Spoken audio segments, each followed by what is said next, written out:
Hello and welcome to this channel, and if you are the first time here, subscribe to the channel by clicking the subscribe button to see the latest technology videos.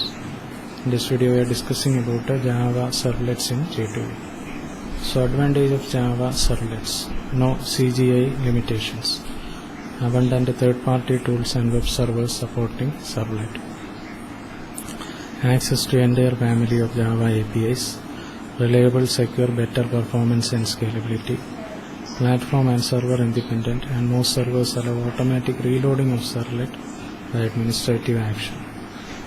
So just to reiterate the advantages of servlet: it does not have the limitations of CGI. There are abundant third-party tools and web servers that support servlet.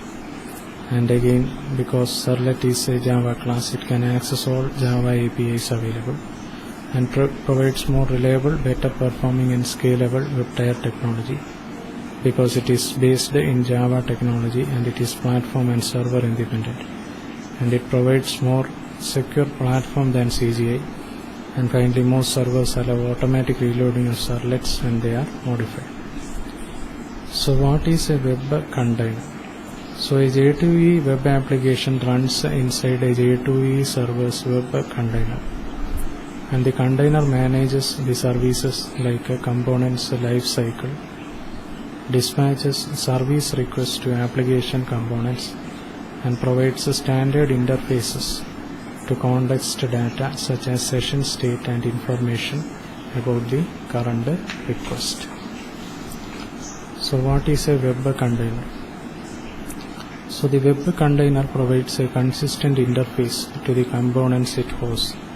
So web components are portable across application servers, and because packaging and deployment of J2E web applications are standardized, a web application can be deployed into any J2E server without recompiling the code or rebuilding the application archive. So what is a servlet container? So a web server uses a separate module to load and run servlets, and this specialized module which is dedicated to servlet management is called a servlet container or servlet engine. And commonly used servlet containers are Tomcat, Apache, JRUN, Macromedia, WebLogic, PEA, and WebSphere, IBM. So servlet request and response model: we have browser, HTTP, web server, then request response, servlet container. It has request, servlet and response.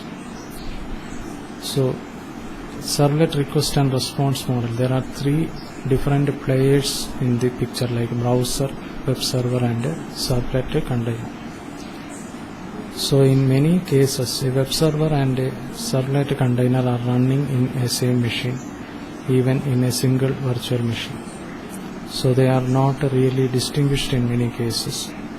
And anyway, the role of the web server is to receive the HTTP request and then passes it to the web container or servlet container, which then creates Java objects that represent HTTP request and a session, and then dispatches the request to the servlet by invoking service method defined in the servlet.